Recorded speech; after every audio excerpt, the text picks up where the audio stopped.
Hey, what's going on out there, everybody? I'd like to welcome you to another edition of the Garden Party. I'm your host. I go by New, and we're gonna talk a little bit about Ben Simmons right after this.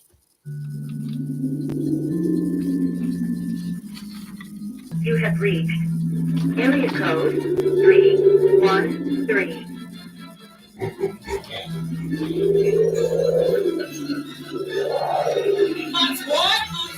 All my live niggas in the 313.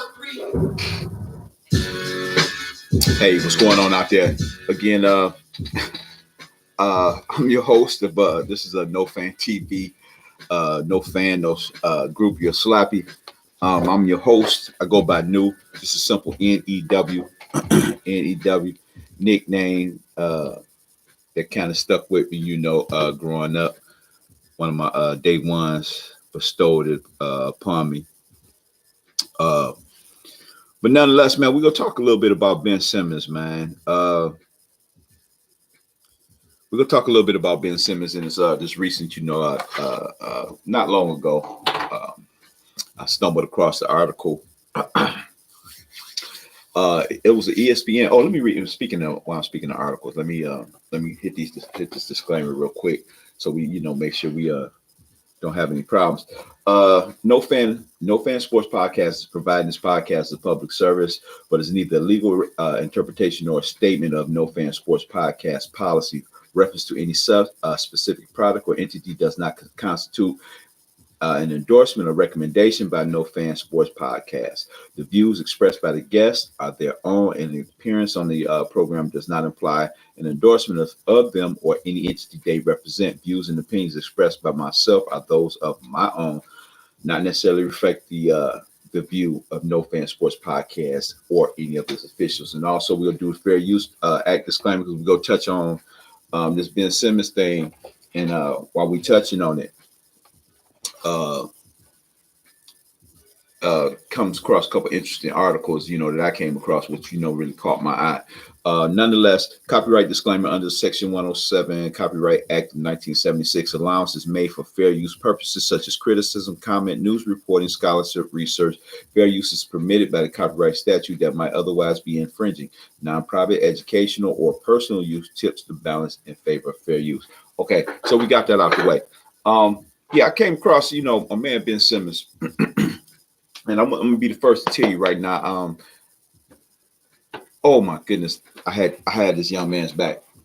I have his back. I had his back. Well, I had his back. Okay, I had his back until recently. We gotta turn that back. Okay, there we go. Yeah, and until recently. Comments came about.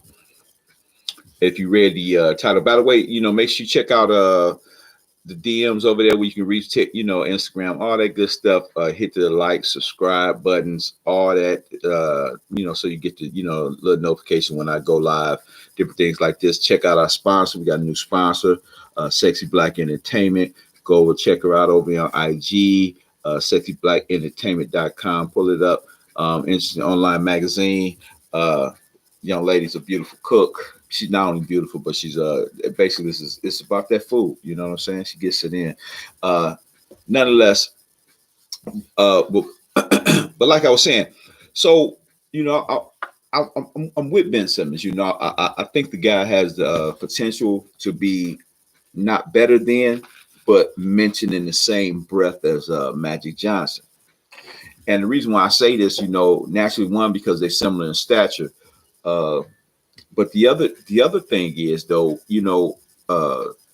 Simmons, the similarity in stature, but Simmons sees that floor. It's so reminiscent to me to Magic Johnson, and I'm like, okay, bruh. Now you already got the flow generalship and all that kind of stuff all locked in there. Now you just add this, add the offense in there, that mentality in there, to take over. Because truth be told, with his by him being a floor general the way he is, and he's a great defender as well, he can be mentioned if he took his game to that next level. he could be mentioned in that conversation. He can be mentioned in the conversation of a Rushmore because he just has as athleticism alone, and what he's done thus far has already, it's mind-boggling. So we get to it gets out that he or not him. I'm not sure if it was him or somebody he's who he associates with. Maybe it's his agent, whatever. It says that the point was made. This is an ESPN article on ESPN. You can find it. The link will be in the description too. I'm gonna make sure I leave them links down in the description so you can go ahead and check the article out yourself. Not date on here. I don't see it. I'm gonna see it. Oh yeah. I'm not exactly sure to pronounce this guy's name. Tim Bontemps and Bobby Marks. This is a September 9th article, and the comment was made, and we all know Ben been unhappy. He's been unhappy since the playoffs, since they got bumped or whatever. And Joel Embiid had made it, a statement. He was trying, when they interviewed him after the game, he was being real nice about it and stating everything. He was saying that in so many words, why did you pass the ball? Why did you pass the ball? So this is how we get from the moment. It says from the moment Simmons passed out a wide open dunk to Matisse Thybulle with under 4 minutes to go in Game 7 of the Eastern Conference semifinals against the Hawks. League insiders have believed his exit from Philly was inevitable. Now this is in the article. So here's the thing. So I put the post out here. We're gonna do the podcast. My question was, okay, if this is what you said, that or someone in your camp said or gave you, this is what's been put out there. Let me see, where is it at? Where is it? Hold on, give me 1 second. I find it. Okay. Yeah, that the point was made that it wasn't Simmons' responsibility to increase his trade value. We all know now, since then, Ben has been, open about, he wants out of Philly, he wants to be traded. Like I said, when I told you when I first started this, I was a huge Ben Simmons fan. But with him making those statements, he has completely lost me. And I really don't understand. Well, I understand it because we coming from an era of basketball, especially in sports, sports period, but especially in basketball, where we're dealing with, I think most people view talent in the base of off of athleticism. They just view it just strictly off of athleticism, and they don't add what we here at No Fan. This is what we represent at No Fan. This is why we do this podcast here at No Fan. We talk about gray areas. We talk about you may be just a shade of gray, but for the most part, it's just black and white. A touch of a shade of gray, and it's pretty much black and white.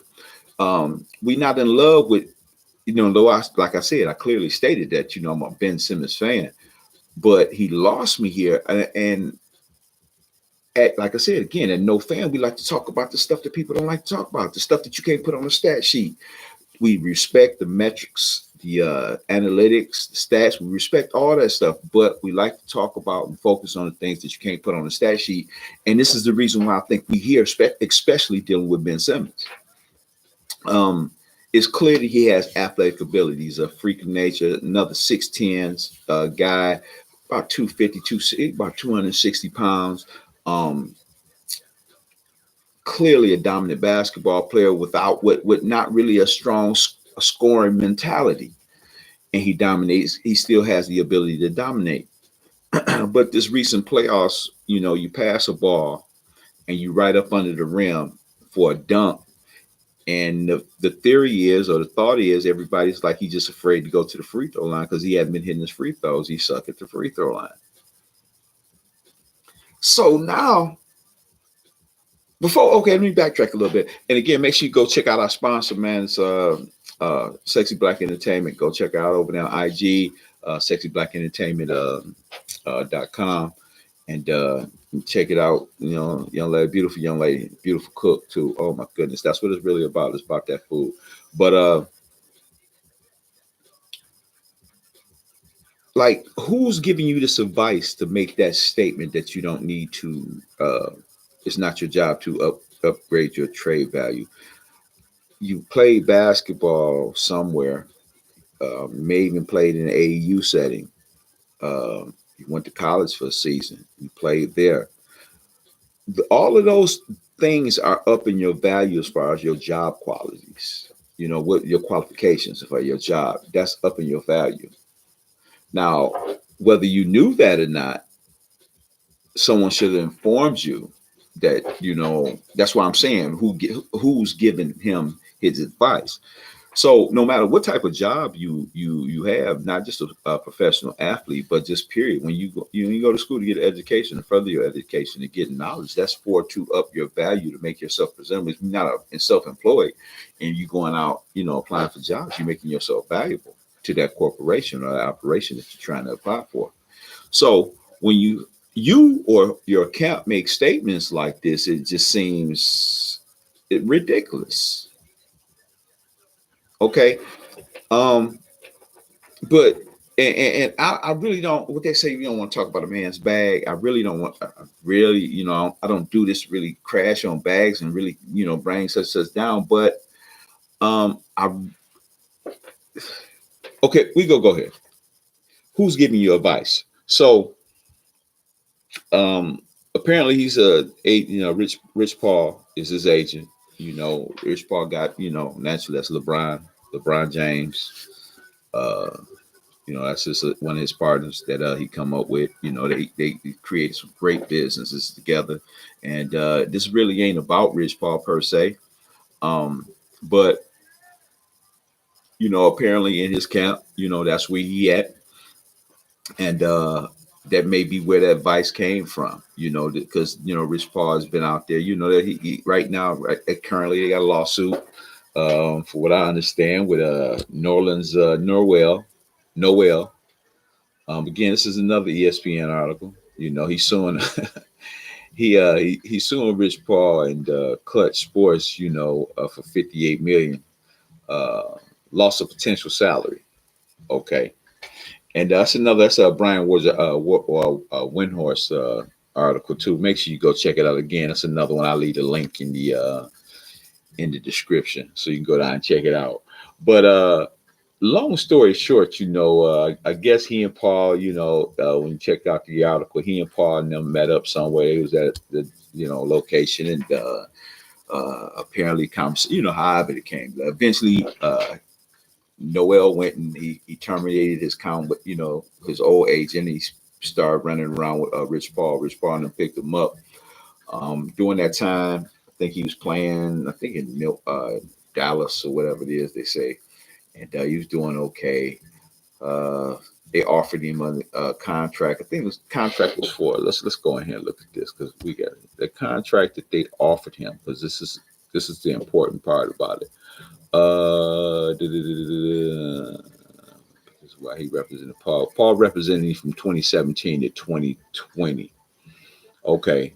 The lawsuit. There we go. It says the lawsuit, which was filed in Dallas County, Texas, centers around the decision made in July 2017 when Noel was restricted free agent of the Dallas Mavericks. Noel averaged 8.5 points, 6.8 rebounds in 22 games with the Mavericks after he was traded midway through the previous season from Philadelphia. That's a connection too. It's funny, ain't it? Noel played in Philadelphia. I'm talking about Ben Simmons. And that's pretty much how he ended up getting there too, more than likely. At the start of free agency, it says that 2017 Noel was represented by agent Happy Walters.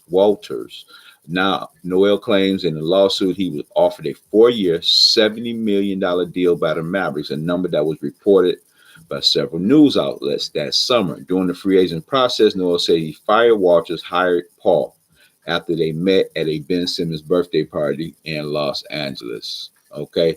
And basically in the suit, he says in the suit that Noel Paul advised him to pass on the $70 million offer, accept a 1-year deal so he can be an unrestricted free agent the following year when Paul said he can get Noel a more lucrative contract.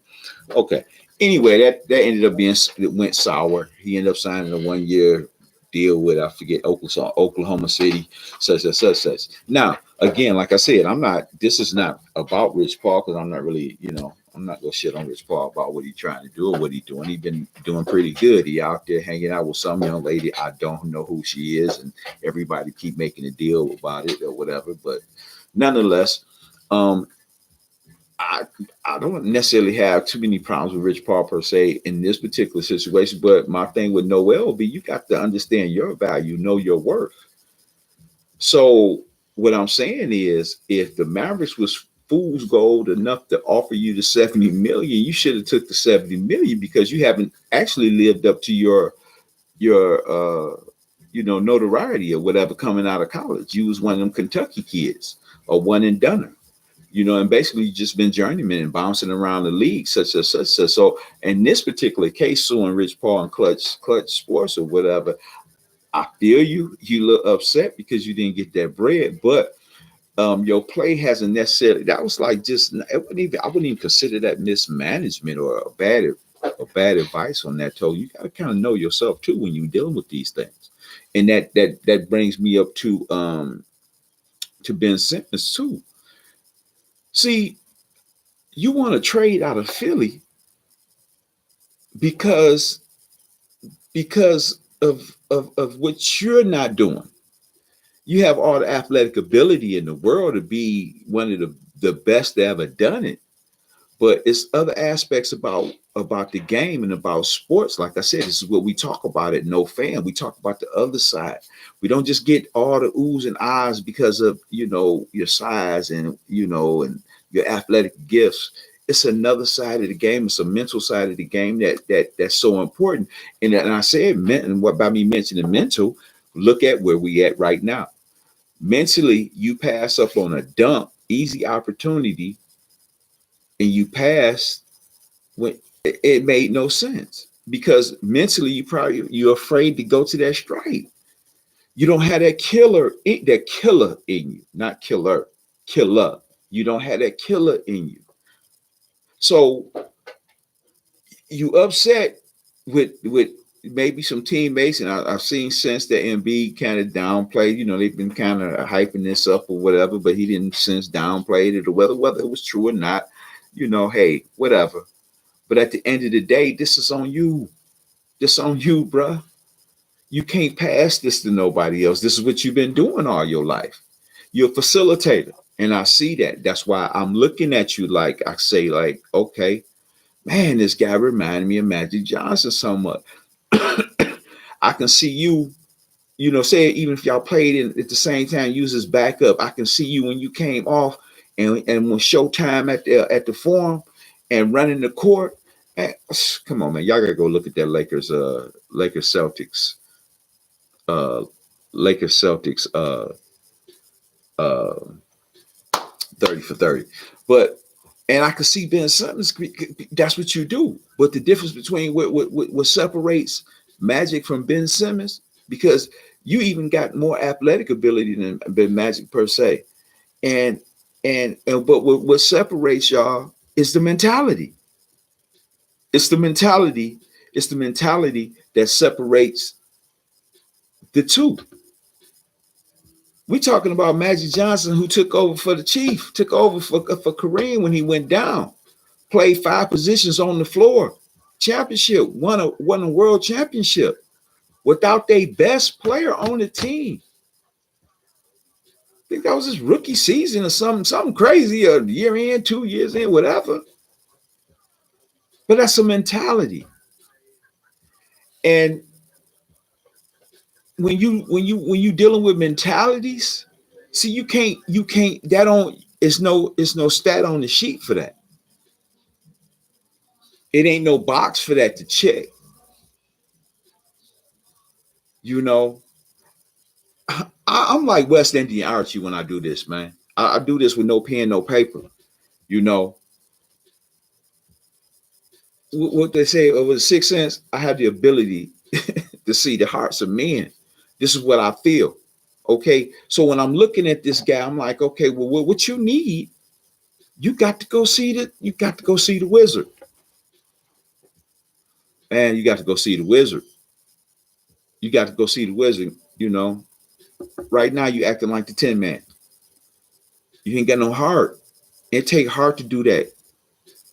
It take you can't and the sad part about this is when we get into this bag conversation, and I'm sorry about this, but and I'm one of his biggest supporters. But if you don't want to take the time out, man, come on, dude. You don't want to take the time out your schedule. You know, we on social media now. They catch you out hanging with your females and all this, that, and the other thing. They see you out there, but you know, you got to go get in the lab, man. You got to go get in the lab, and y'all can't. These athletes, man, this athleticism era is like just crazy to me.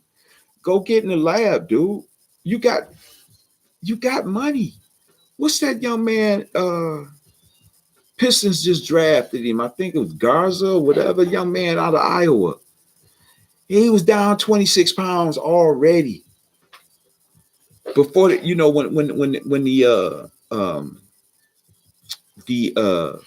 rookie season started in Vegas, he was 26 pounds. He had lost 26 pounds from, you know, his last game in college to, you know, starting summer league in the NBA. He had lost 26 pounds. And one of the things he said, he went and got him, he had hired him a chef, you know, and this, that, and the other thing. Man, come on, bruh.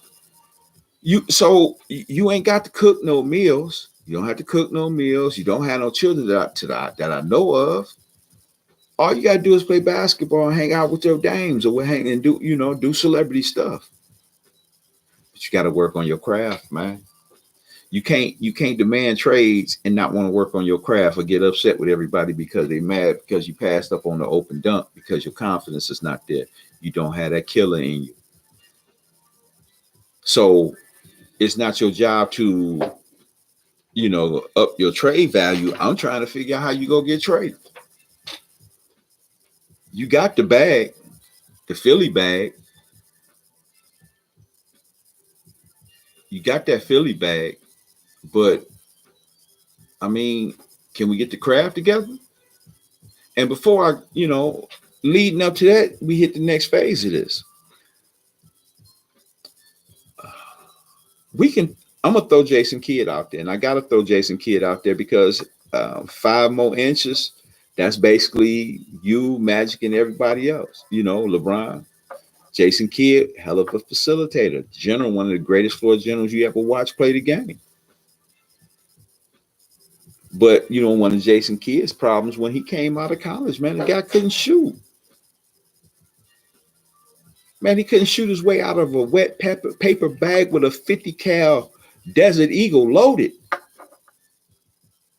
But he was a beast on that floor, and he was able to get his job done. But you know the beautiful thing about Jason Kidd? He became one of the best 3-point shooters in NBA history.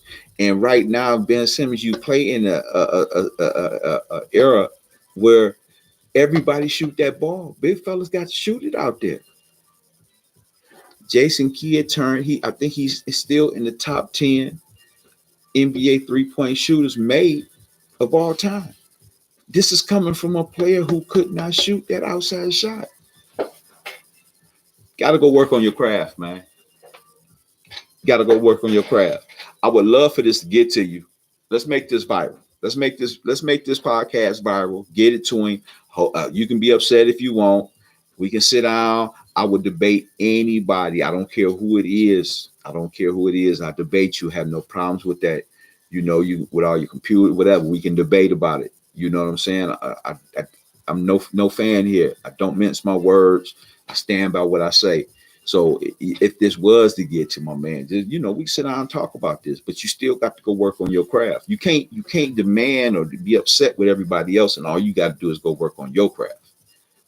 Once you up your craft, we talking about Mount Rushmore. You'll be in the Rushmore conversation. I look at you myself. I view you as like magic. You like 1A. You know, you right there. But you got to go work on your craft, man. You got to go work on your craft. If you ain't gonna work on your craft, man, you can't demands. You can't make demands. So hopefully you taking care of that bag you got, because Philly they owe you a grip. We go see how this play out. I just hope they don't do you like my man Starberry, you know, but we'll see.